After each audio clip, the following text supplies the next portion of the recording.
나 그 띵동부터 시간 줘. 들어보세요. 안녕하십니까. 관리번호 2번입니다. 대기석에서 대기하고 시작령이 오르면 중앙 답변석으로 이동하여 앉아주세요. 딩동댕동. 20분으로 된다. 아니 5분 쉬고 5분을 왜 줘? 수업 설계 역량 문항에서 5분 이내로 답변하세요. 수업 설계 시작하도록 하겠습니다. 현재 학습 목표, 학습 활동, 평가, 즉 교수평이 일체화된 수업의 중요성이 교육 현장에서는 화두가 되고 있습니다. 따라서 이를 위한 수업 설계 전략과 평가 방법에 대해 말씀드리도록 하겠습니다. 우선 수업 설계 전략 두 가지 말씀드리겠습니다. 첫째, 학생의 삶의 맥락 속 동기 유발을 하였습니다. 학급 우체통에서 학생들이 편지에 썼던 내용을 바탕으로 성취 기준과 연결함으로써 학습 활동을 설계하고 이를 동기 유발에 활용하였습니다. 이후 이것을 배운 문제와 연관지어 학생들에게 평가 관점을 알려주며 다양한 문장을 만들 수 있는지 평가하도록 하겠습니다. 와 같은 기준을 학생들에게 설명하도록 하겠습니다. 둘째, 연속 질문을 활용하도록 하겠습니다. 구체적으로 성취 기준과 관련하여 학생들이 가질 수 있는 다양한 오개념이나 어려움을 미리 생각한 뒤 그에 대한 연속 질문을 설계하도록 하겠습니다. 이후 이것에 대한 학생들에게 알맞은 평가와 피드백을 제공함으로써 학생들이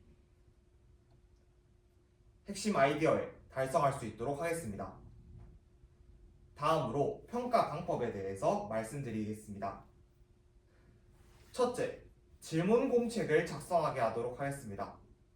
구체적으로 학습 문제와 관련하여 학생들에게 질문을 공책에 적게 하도록 하겠습니다. 학생들은 질문에 대한 답을 스스로 찾아가며 탐구를 할 수 있습니다. 이 과정에서 교사는 평가와 피드백을 제공하며 추가 자료와 활동을 제시할 수 있습니다. 둘째, 동료 평가를 활용하도록 하겠습니다. 구체적으로 활동 1에서는 정리한 내용을 교환하면서 학생들이 자신과 같은 내용에 대해서는 더욱더 사고를 정교화하고 자신의 부족한 점을 채워나갈 수 있습니다. 또한 활동 2에서는 토의 활동을 하면서 학생들이 서로의 의견을 들으며 자신이 생각하지 못했던 방향으로 확산적인 사고가 가능하게 됩니다. 이와 같이 수업 설계 전략에서는 삶과 연계된 동기 유발과 연속 질문을, 평가 방법에서는 질문 공책과 동료 평가를 통하여 학생들의 학습 목표, 학습 활동, 평가가 일체화된 수업을 하도록 하겠습니다. 이상입니다. 답변석에서 대기하다. 벨이 울리면 오른쪽 책상 앞으로 이동하세요. 딩동.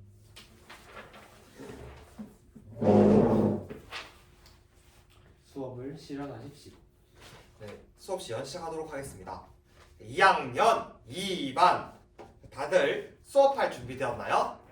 네, 고개를 끄덕이는 것으로 보아 다들 수업을 할 준비가 됐네요.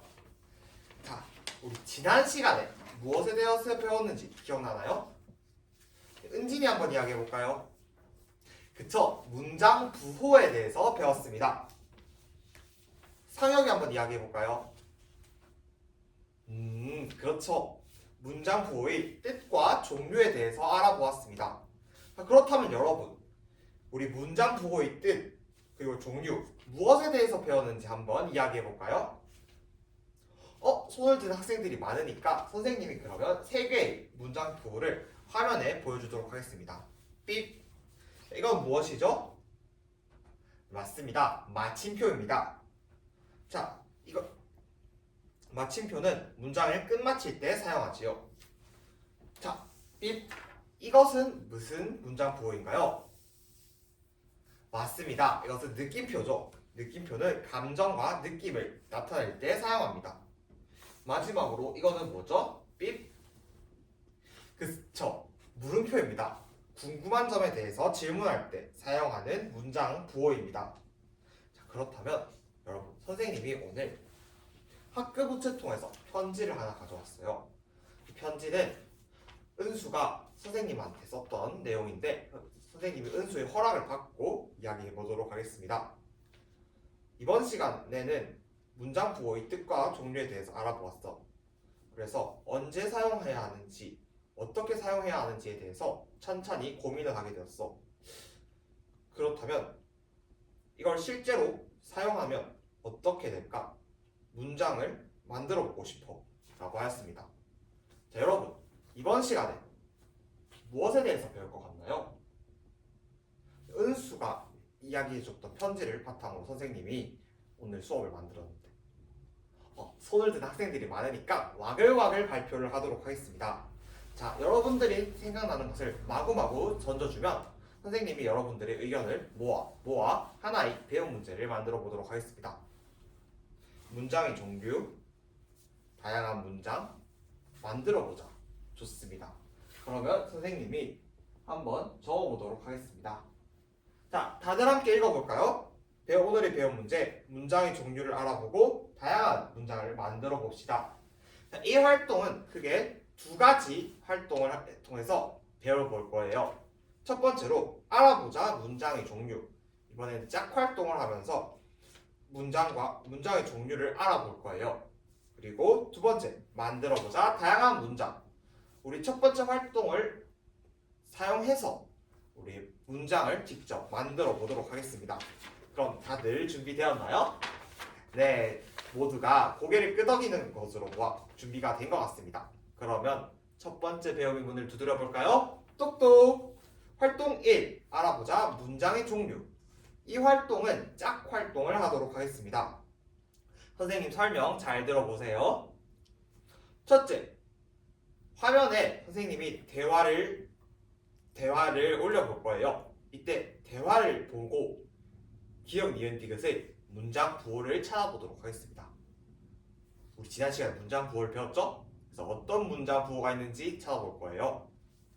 둘째, 이제 상황을 한번 알아보도록 하겠습니다. 이 문장의 상황이 어떤 상황인지 알아볼 거예요. 그리고 셋째, 문장의 종류를 알아보도록 하겠습니다. 이번 시간에 문장의 종류를 알아보기로 했죠? 그러면 화면을 함께 볼까요? 삐! 이것은 자료 1의 대화입니다. 니은, 기역, 디귿이 있죠? 자, 기역부터 볼까요? 대화를 함께 한번 읽어보도록 하겠습니다. 우체국이 어디 있나요? 모퉁이를 돌면 우체국이 바로 보이실 거예요. 오, 정말 고마워요. 자, 기역부터 한번 보도록 하겠습니다. 기역은 어떤 문장 부호를 사용하고 있나요? 그쵸. 마침표를 사용하고 있습니다. 그렇다면 여러분, 이 상황에서 이 문장은 어떤 상황인가요? 은수? 그쵸. 우체국의 위치에 대해서 설명하는 상황입니다. 그렇다면 이렇게 마침표가 있는 문장은 어떤 상황일 것 같나요? 네, 은하 한번 이야기해 볼까요? 그쵸. 정확합니다. 무엇을 설명하거나 생각을 나타낼 때 사용합니다. 그렇다면 선생님이 자료 1 밑에 이 표를 보여주도록 하겠습니다. 삐. 기억 부분만 지금 보이죠? 기억 부분처럼 무엇을 설명하거나 생각을 나타낼 때 문장 부호가 마침표일 때는 상황은 무엇을 설명하거나 생각을 나타낼 때입니다. 이때는 우리가 설명하는 문장이라고 표현합니다. 자, 그러면 우리 할머니가 오, 정말 고마워요 라고 하죠. 디귿을 한번 볼까요? 네, 기억 다음에 디귿을 보도록 하겠습니다. 오, 정말 고마워요. 느낌표. 오, 정말 고마워요. 여기서 어떤 문장 부호를 사용하고 있나요? 성혁이 그쵸. 느낌표를 사용하고 있습니다. 그렇다면 이 상황은 어떤 상황인가요? 은주? 그쵸. 이 상황은 느낌에 대해서 감사하는 느낌을 표현하고 있습니다. 자, 그렇다면 이렇게 느낌표를 사용하는 것은 어떤 상황일까요? 네, 준현이. 그쵸. 강한 느낌을 나타낼 때입니다. 그래서 이와 같이 느낌표를 사용할 때는 강한 느낌을 나타낼 때입니다. 이런 문장을 감탄하는 문장이라고 합니다. 그러면 우리 니은에 대해서는 아직 안 했죠? 니은의 문장 부호와 상황을 한번 여러분들이 생각한 뒤 그것을 짝과 함께 이야기해 보도록 하겠습니다. 활동 시작하겠습니다.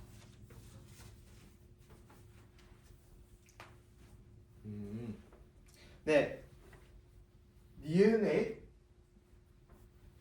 문장 부호와 상황을 생각해보고 짝과 이야기해보세요. 네, 활동 시어도이 모두 초록불이 켜져 있는 것으로 다들 마무리된 것 같습니다. 그러면 자, 선생님이 표에 문장 부호와 상황에 가와 나라고 적어놨죠? 아직은 비밀입니다. 여러분들의 의견을 모아 한번 가와 나를 채워보도록 하겠습니다. 자, 어떤 문장 부호를 니은에서 사용하나요? 네, 민석이 한번 이야기해 볼까요? 그쵸, 물음표를 활용하였습니다. 자, 그렇다면 어떤 상황이죠? 민주? 그쵸, 우체국의 위치를 물어보는 상황입니다. 그렇다면 물음표를 사용하는 상황은 어떤 상황이죠? 은성이 한번 이야기해 볼까요? 맞습니다. 물음표는 무엇에 대해 궁금한 점을 물어볼 때 사용합니다. 그래서 선생님이 가 자리에 물음표를 적고 나 자리에 무엇에 대한 궁금한 점을 물어볼 때 라고 적어보도록 하겠습니다. 이와 같은 물음표가 있는 무엇에 대해 궁금한 점을 물어보는 상황에서 사용하는 문장 종류는 묻는 문장입니다. 자, 그렇다면 다들 이해하였나요? 네, 스스로 가와 나를 채워 넣을 수 있게 되었습니다. 그렇다면 짝과 함께 이 표를 정리해 보고 이야기해 보도록 하겠습니다.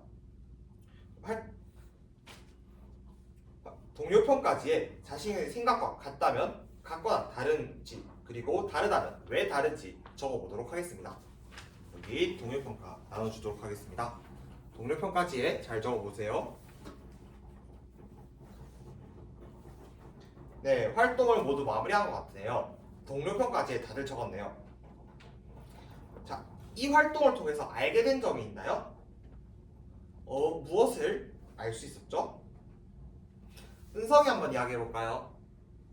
그쵸? 상황과 문장 부호를 통해서 문장의 종류를 알 수 있게 되었습니다.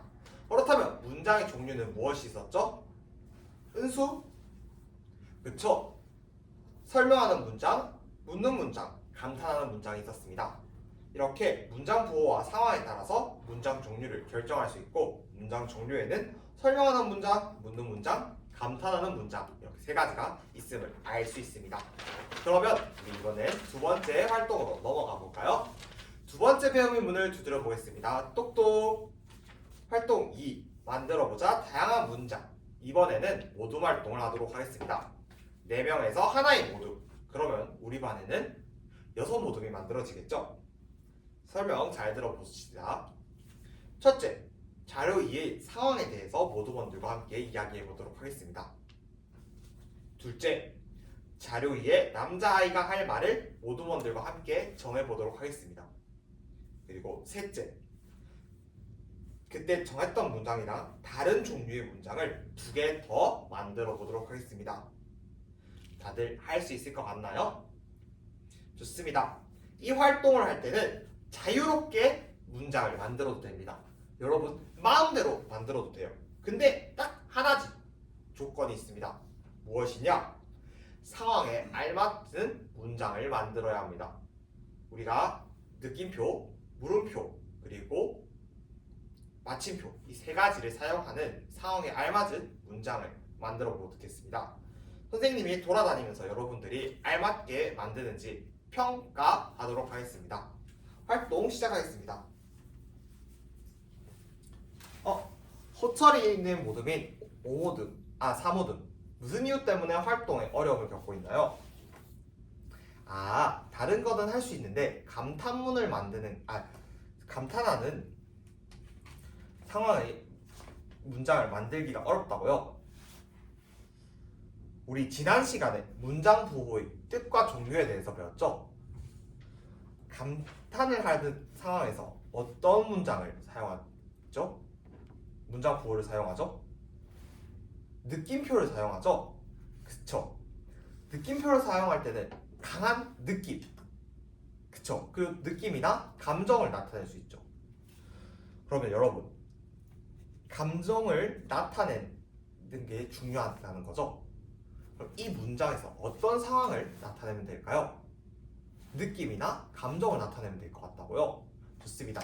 그렇다면 여러분들도 느낌과 감정을 잘 나타낼 수 있도록 문장을 만들어 보도록 하겠습니다.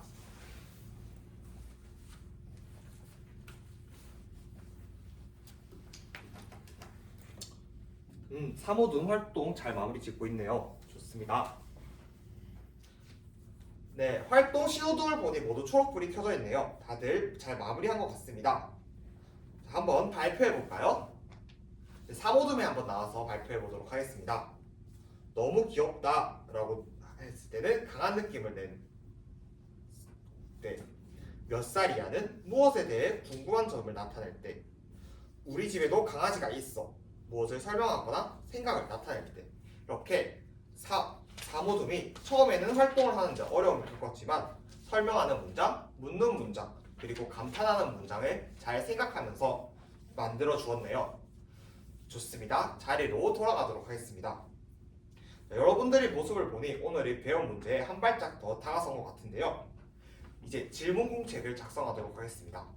여러분들이 이 활동을 하면서 궁금했던 점에 대해서 질문을 적도록 하겠습니다.